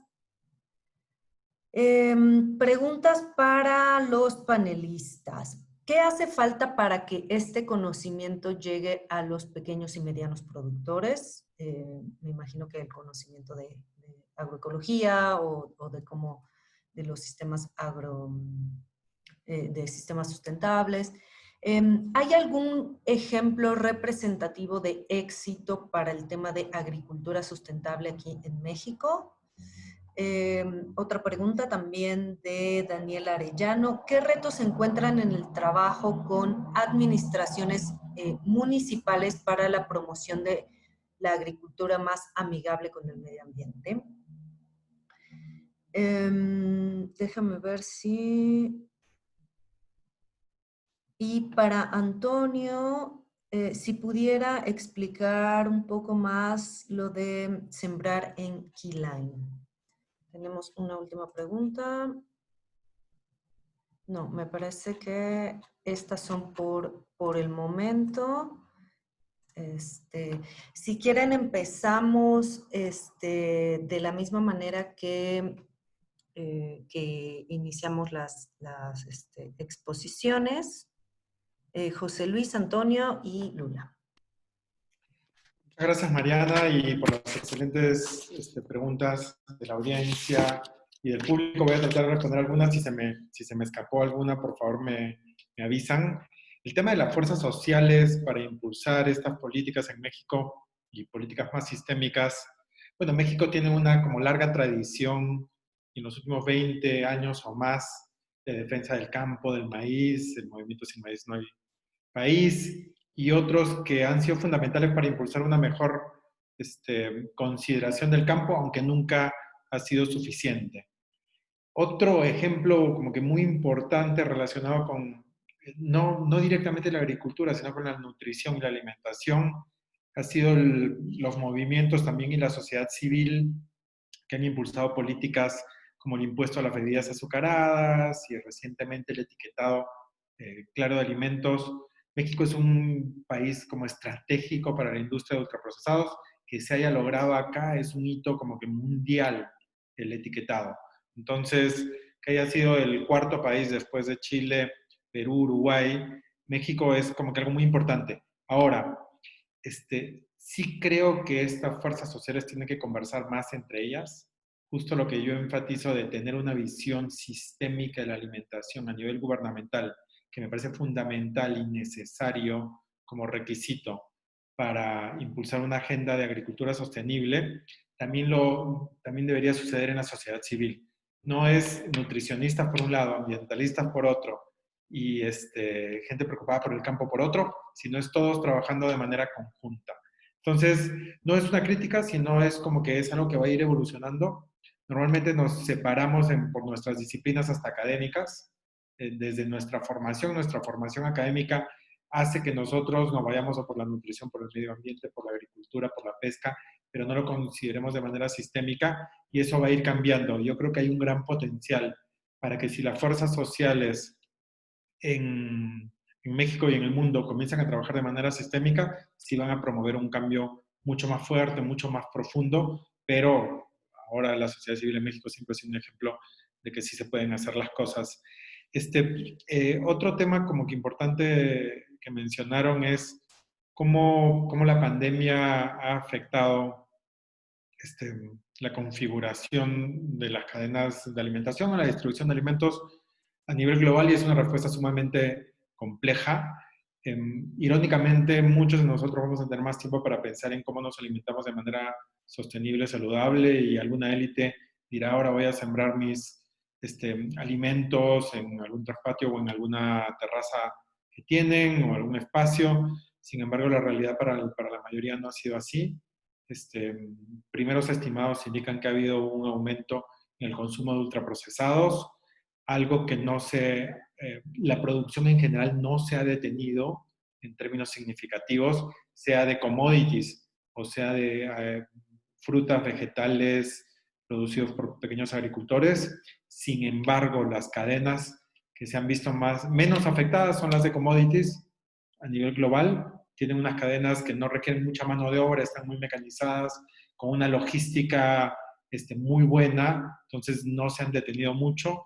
Sin embargo, cadenas de frutas, vegetales y perecibles sí se detienen en gran parte porque la demanda ha cambiado. Entonces no se ha dejado de producir, pero sí se han interrumpido algunas de las cadenas y ya vamos a ver cómo va evolucionando esto en los siguientes meses. En temas de certificaciones orgánicas, justo la certificación orgánica genera mucho bienestar para un grupo pequeño de agricultores que sí pueden acceder a esas certificaciones orgánicas, que ven incrementados sus recursos de manera muy significativa. Para los consumidores que tienen más recursos, que pueden pagar un premium significativo, alto, por una producción orgánica, también es conveniente, pero sin embargo no atiende como las necesidades de gran parte de los productores ni gran parte de los consumidores, ¿no? Entonces, que no pueden pagar por una dieta que tenga certificaciones orgánicas porque si no sería carísima. Entonces, esto genera muchas problemáticas. Ya se ha dado con la quinoa en Bolivia, en Perú, que benefició a muchos agricultores que sí podían acceder a producir más para cadenas de agroexportación muy grandes, pero no benefició a la mayoría, inclusive hizo que el precio de un producto necesario para su nutrición y alimentación alimente de manera significativa. Y para los consumidores a nivel global también es para una élite. Entonces, es muy importante evaluar cómo certificaciones participativas comunitarias pueden reemplazar a estas orgánicas con procesos mucho más baratos de certificación, con procesos mucho más simplificados, pero que sí, o sea, como que a la vez den una señal clara a los consumidores que ese producto es distinto, ¿no? Entonces, no hay una solución mágica para lograr esa señal al consumidor y a la vez que el productor certifique todos sus procesos de manera adecuada, pero se tienen que explorar estas certificaciones comunitarias como una alternativa para que no se repliquen los problemas del sistema actual. De hecho, uno de los problemas con la agricultura orgánica es que hay certificaciones de cultura orgánica, pero de monocultivos. Al final son monocultivos grandes, no tienen insumos químicos, y ahí hay algo como que muy importante, pero sí tienen muchos insumos externos. La agroecología, otros de los sistemas de agricultura sostenible, lo que hacen es no tener esos insumos externos, todo se produce dentro baja los costos en el largo plazo y los rendimientos de la producción total son similares. Entonces, hay problemas también con cómo esa certificación orgánica promueve un conjunto de incentivos que no son los más adecuados para movernos de monocultivos, así sean orgánicos, hacia policultivos que van a ser mejores con la tierra, con el medio ambiente y con los agricultores mismos en el largo plazo. Sí, el costo de la dieta saludable que salió en el reporte de FAO, salió hace como un mes, es un promedio por país. Entonces yo saqué ahí las cifras. A nivel internacional y global también es similar, es 5 veces el costo de la dieta saludable, es 5 veces más alto que una dieta basada solo en energía, ¿no? En calorías, pero sí es un promedio nacional. Y el dato para mí impresionante son 3.000 millones de personas en el mundo no pueden acceder por precios a esa dieta saludable, ¿no? Y cómo escalar la agroecología es como la pregunta del millón, es como que muy complejo de poder hacerlo. Sí empieza por una estrategia nacional de agroecología que esta administración, de hecho, está implementando, pero lo importante es un poco complementar esa estrategia para hacerla sostenible en el tiempo con gran parte de esas políticas sistémicas que describí, desde investigación en ciencia y tecnología para convencer a los siguientes tomadores de decisiones en el futuro, formación agrícola encaminada a la agroecología, compras gubernamentales de productos resultantes de la agroecología y mucho más, ¿no? Guías alimentarias saludables y sostenibles, concientización de los consumidores, que pocos conocen el término agroecología, ¿no? Sería interesante hacer una encuesta nacional. ¿Conoces el término agroecología? ¿Cuánto creen que saldría? Yo creo que sería muy bajo, ¿no? Entonces, si todavía es el argot de un conjunto de expertos y de gente que estamos más metidas en estos temas, debería cambiar en el futuro, ¿no? Ahora, tal vez lo más reconocido, así no sea asequible, sería como los productos orgánicos, ¿no? Y creo que hasta ahí estoy con mis preguntas, pero si hay otra más, con gusto las responderé. Muchas gracias, José Luis. Me parece que sí quedaron, déjame revisar. Y ahorita, si nos regresamos contigo. Antonio, ¿continúas? Muchas gracias. A ver, atendiendo la primera pregunta que era relacionada con la tenencia de la tierra y los jóvenes. Yo veo que este es un tema muy, muy importante porque tenemos justamente una población rural campesina que está envejeciendo y que viene de una escuela que le tocó justamente este tema de la Revolución Verde. Muchos están casados con esos esquemas de producción, de uso de herbicidas y demás. Me atrevo a decir que la mayoría, los ejidatarios que están con prácticas agroecológicas son menos. Entonces, a lo que yo mencionaba, ¿no? De todos los costos que hay, costos de establecimiento, costos de oportunidad, costos acumulados, costos de transacción, súmale los riesgos que hay por el cambio climático, la curva de aprendizaje, súmale el riesgo de la tenencia de la tierra, hacen que la actividad agropecuaria sea lo menos atractivo para los jóvenes. porque no hay esquemas justamente orientados a ese sector de la población. O sea, no existen políticas públicas para este relevo generacional. Normalmente se heredan los derechos ejidales, pero yo me atrevo a pensar que van a ser muy pocos los herederos ejidales que están esperando recibir la parcela de sus padres para seguir haciendo lo mismo que están haciendo sus padres, ¿no? Entonces, veo que esto abre la puerta mucho para la especulación, porque muchos terrenos ejidales los piensan luego vender más bien para el crecimiento de zonas suburbanas o lotificación, o al final los acaban acaparando el gran agrobusiness, ¿no? Entonces ahí sí hay un punto ciego donde no está ahorita nada de la política pública contemplando el captar a gente joven para que empuje la carreta, ¿no? Entonces ahí esto solamente va a sumar más riesgo a las cadenas de suministro, ¿no? A la cadena de suministro de alimentación de verdad, de las que habla José Luis, ¿no? No al suministro de commodities, porque esa, como menciona muy bien, están perfectamente consolidadas y su logística se recupera de relativamente más fácil, ¿no? Que cualquier otro esquema, porque pues no existen redes de apoyo a la comercialización de productos ejidales como en un esquema de gobernanza, ¿no? De los territorios. Son poquísimos casos y de nuevo están al margen de la política pública. Entonces sí lo veo como un tema muy, muy impresionante, muy, muy difícil. Y pues bueno, también hay oportunidades ahí para innovar y para explorar, pues sí, soluciones, ¿no? Algo que hemos visto en algunos países es que justamente corporaciones que podríamos decir que tienen cierto fondo ético van comprando las tierras y luego las rentan a precios más baratos para jóvenes que quieran hacer agricultura ecológica.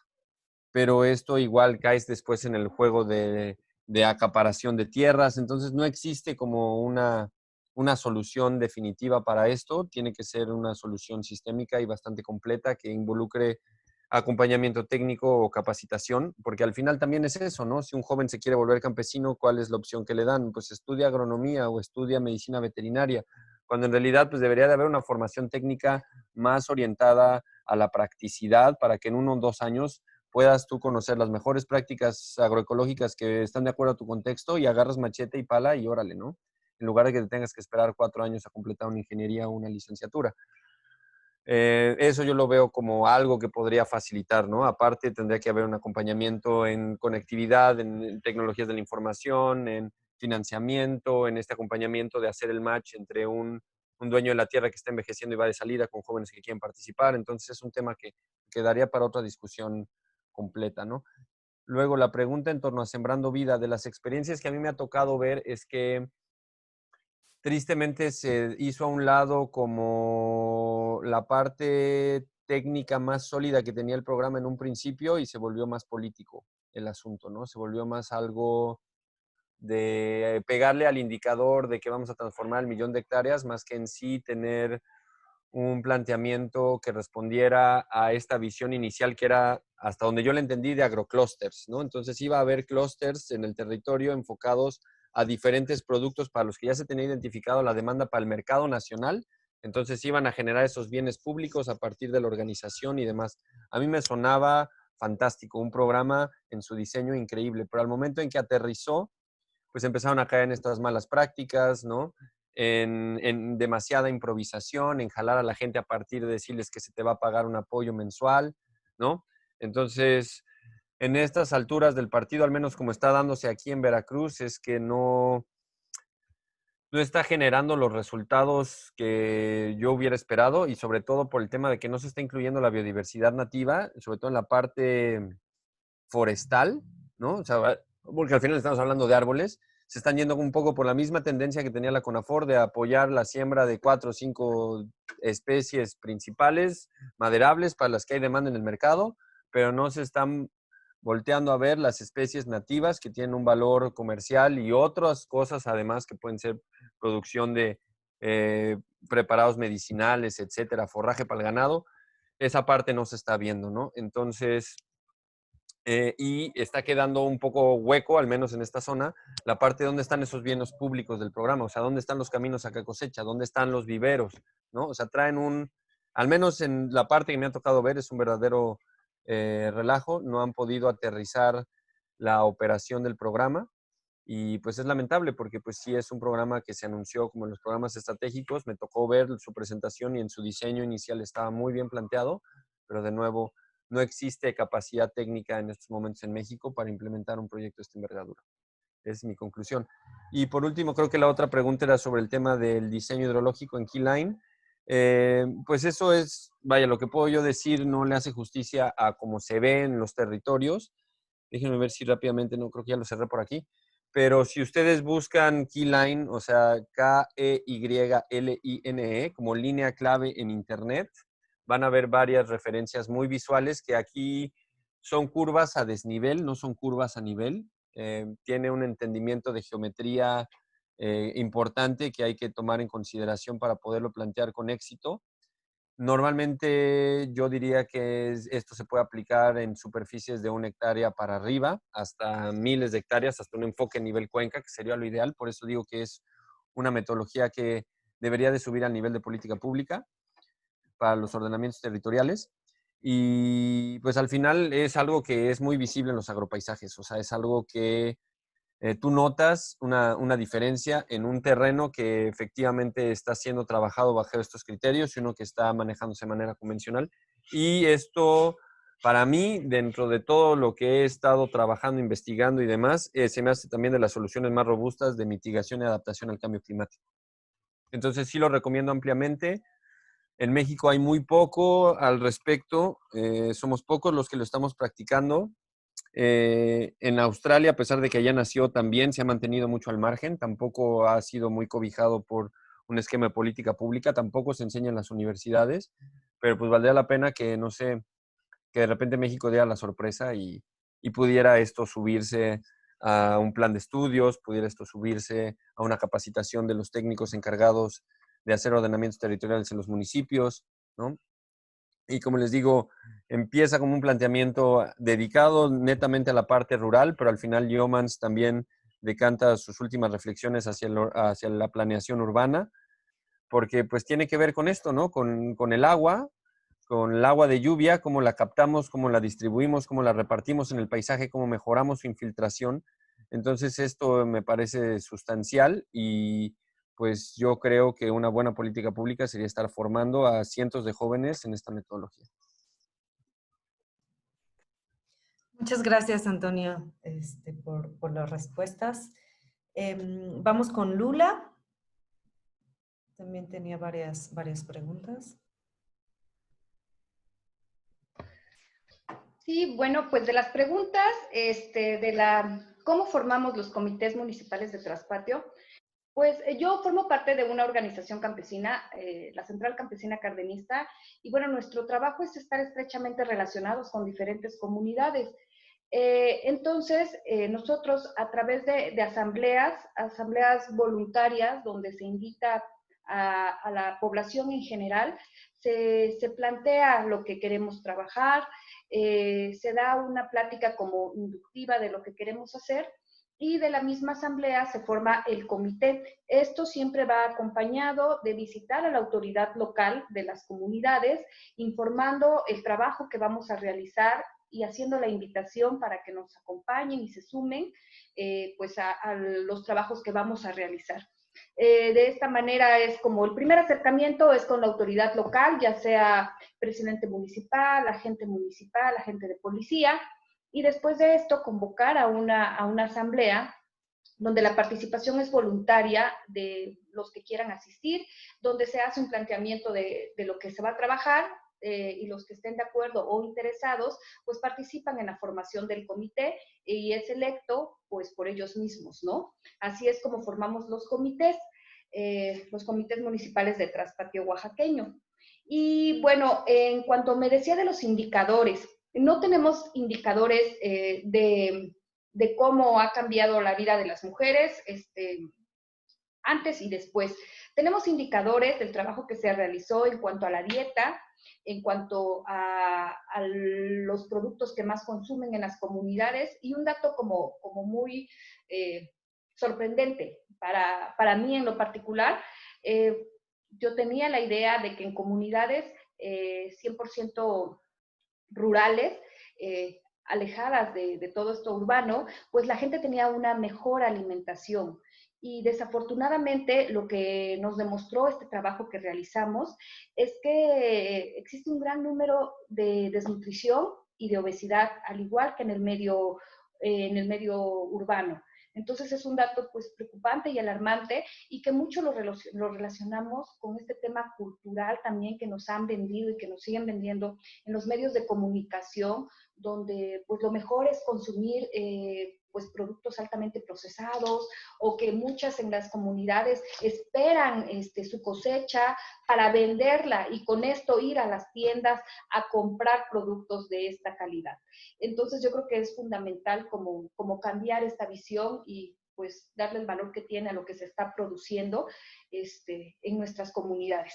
De esto sí tenemos como algunos indicadores, ¿no? De qué es lo que se está comiendo. Se está perdiendo por completo el consumo de quelites. Ya nos han hecho creer también muchas veces que no son alimentos como buenos, o también en la ciudad no tenemos acceso a adquirir quelites, ¿no? A lo mejor queremos, pero dices dónde los voy a comprar, ¿no? Entonces, de eso sí tenemos indicadores. En el tema de género no tenemos. Sí estamos pensando en hacerlo, en trabajar un poco más en este tema, y con mucho gusto cuando tengamos, pues lo compartimos, ¿no? Y dificultades sí hubo muchos, ¿no? La primera es que pues en las comunidades iniciamos y la mayor parte de los que asistían eran mujeres, pero que iban representando a su esposo. Así se asumían, ¿no? Yo vengo a la reunión en representación de fulano de tal. Entonces fue de ahí que empezó a nacer como esta inquietud. La mayor parte de las que participan son mujeres, y son mujeres en las que porque son ellas las que se hacen cargo de un huerto de traspatio. ¿Por qué? Porque los hombres, por lo regular, van a trabajar a terrenos más alejados de su vivienda, pedazos de tierra más grandes, y son las mujeres las que se encargan. Entonces, un punto muy importante es que dentro de la comunidad, los huertos de traspatio es un espacio para mujeres donde ellas pueden tomar decisiones acerca de qué es lo que van a hacer en este espacio. Esto es algo muy importante. Pero ni tan siquiera lo asumían o lo visualizan de esta manera, ¿no? Pero sí es un espacio donde ellas deciden qué hacer y cómo hacerlo, ¿no? Entonces es algo muy, muy, muy importante. Y pues las dificultades es eso, ¿no? Como cambiar la visión de la importancia que tiene este huerto familiar para toda la familia. Como les decía, la forma es integral, verlo como la unión familiar, porque pues es donde se enseña de generación a generación cómo trasplantar, cómo cultivar, cómo guardar las semillas, cómo generar un ahorro. Es un aspecto cultural impresionante, ¿no? Por ejemplo, es con mucho gusto que en las comunidades, cuando salen los hijos de la primaria o de algún centro educativo, bueno, pues la mujer tiene ahí preparado un guajolote o algo, ¿no? Que compartir, pero que contribuye de una manera en el tema económico, ¿no? Entonces, las dificultades es eso, ver de manera integral, revalorar lo que se ha venido haciendo y darle, pues, el valor merecido que se tiene. Muchas veces la doble o triple carga de trabajo que tienen las mujeres en las comunidades, que también hay que ser muy, muy conscientes, que no podemos llegar como a exigir, ¿no? A pesar de todas tus actividades, ahora hazte cargo de un huerto que esté produciendo como al 100, ¿no? Sino ver esto, ¿no? Las cargas que ya tienen de trabajo las mujeres, el tiempo y el deseo que tienen. Del universo de mujeres con las que trabajamos, es un porcentaje las que quieren y desean seguir trabajando esto, darle valor agregado a sus excesos de producción, para vender los excedentes. No todas, y es muy respetable este tema por lo mismo, ¿no? Por las diferentes cargas de trabajo. Y bueno, en los financiamientos, sí, nosotros desde el 2012 como organización hemos tocado diferentes puertas, no solamente ha sido un financiamiento, sino hemos buscado pequeños apoyos que nos han permitido ir articulando, ¿no? Hemos hecho trabajos con diferentes dependencias, con Indesol, con Zagarpa, pequeñitos, que lo que nosotros hemos hecho es articularlos para llegar a una misma meta, ¿no? Sí hemos trabajado con diferentes programas de gobierno federal principalmente, y en nuestro estado logramos que, tocando muchísimas puertas, años atrás logramos que se implementara el tema de agricultura familiar y huertos de traspatio como una política pública, donde el gobierno del estado hizo un paquete tecnológico que le dio a las familias para que iniciaran con su huerto familiar. Entonces, así es como hemos venido trabajando. Todas las preguntas. Muchísimas gracias, Lula, también por tu participación y contestar las preguntas. Pues ya son 1:15. Me parece que podemos ir cerrando. Antonio se tuvo que ir, tenía ya otro compromiso. Así que bueno, pues de manera personal y del proyecto y de la fundación les agradecemos mucho a José Luis, a Lula, bueno, Antonio que se tuvo que ir, a todas las personas que nos estuvieron escuchando. La verdad que fue muy rico, digamos, escuchar las experiencias desde lo local, también, digamos, un enfoque un poco más científico sobre el diseño de las fincas y el enfoque, por supuesto, también de las políticas públicas necesarias y las que ya se están implementando hoy en día, de las que hacen falta, y pues esta visión, ¿no? Como esta reiterada visión de que se tiene que hacer un cambio sistémico para verdaderamente resolver los temas de la producción de alimentos, de un tipo de agricultura más saludable, que le permita tanto a los trabajadores en el campo, a los y las productoras, y también a los consumidores, pues tener acceso a alimentos más saludables, más sanos. Así que bueno, pues les agradezco muchísimo, le agradezco también a mi colega Mariel, que me estuvo apoyando acá también en el Zoom, a Ana, a mi colega Inés, que también de la fundación que me apoyó para la organización de este webinar. Y bueno, muchísimas gracias a ustedes. Me parece que José Luis quería dar un pequeño anuncio. Igual Lula, si quieren dar algún comentario final, pues tienen abierto el micrófono. Sí, gracias. Muchísimas gracias, Mariana, Lula y Antonio. Aprendió mucho de ustedes también y de todas las preguntas de la audiencia. Como están muy interesados en este tema, les quería anunciar que este viernes a las 10 de la mañana, hora de Ciudad de México, tenemos un webinar donde nos cuestionamos si el futuro de la agricultura es la agroecología, y tenemos un buen panel, es en Ethos, es a través de Ethos. Nos acompaña Héctor Robles, que es director general de Logística y Alimentación de la SADER, justo quien está viendo la Estrategia Nacional de Agroecología, Mercedes López de Asociación de Consumidores Orgánicos y Leticia López, que es la directora ejecutiva de la ANEC, de la Asociación Nacional de Empresas Comercializadoras de Productores del Campo. Entonces es como que un buen panel para debatir estos temas. Lo vamos a anunciar en un ratito a través de mi cuenta de Twitter, José Luis Chicoma. Muchísimas gracias. Pues agradecer muchísimo la invitación, el espacio, y también invitarlos a que conozcan más acerca de estas iniciativas ciudadanas. Nosotros estamos en redes sociales como Traspatio Oaxaqueño, como Yut Maíz. Entonces pueden conocer más, ver imágenes y todo del trabajo que venimos realizando. Y bueno, y también pues a esto, ¿no? A hacer realidad de todo lo que hemos estado hablando, iniciando pues cada uno por consumir productos locales, por verificar y por saber de dónde vienen los alimentos que estamos consumiendo, y pues por pagar un precio justo por lo que estamos consumiendo. Muchísimas gracias, y también fue un gusto estar con ustedes participando. Muchas gracias. Pues nuevamente agradecer a todos los que nos estuvieron escuchando y viendo a través de Facebook y por Zoom. Invitarlos al siguiente diálogo, que va a ser el día viernes 28 de agosto. Vamos a tocar el tema de justicia ambiental y acceso al agua. Así que, bueno, también vamos a estar a través del Facebook de la organización y por acá por Zoom. Pues muchísimas gracias a todas, a Lula, José Luis, Antonio. Esperemos que hayan disfrutado también de esta charla igual que nosotros. Que tengan buen día.